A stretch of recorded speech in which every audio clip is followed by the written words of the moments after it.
Por të jesh falendëruar për Islamin do të thotë që ta kesh ndjer këtë begati të madhe të Allahu xhaleshanuhu në kurrizin tënd, në jetën tënde të përditshme, që të shikosh çfarë bën një njeri që është pa Islam e të shikosh çfarë Islami të bën ty në jetën tënde.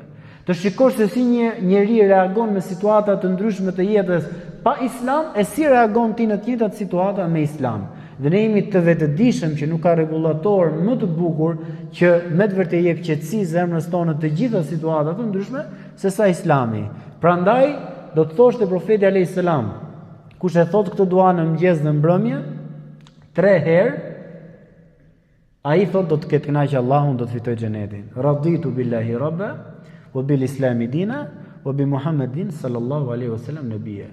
Të thuash me bindje, u kënaqa me Allahun Zotin tim, me Islamin fen time, me Muhammedin alayhis salam si të dërguarin tim. Po këtë ta ndjesh pra. Dhe kur e thu kështu në këtë formë, atëherë edhe Allahu do të të kënaqur me ty.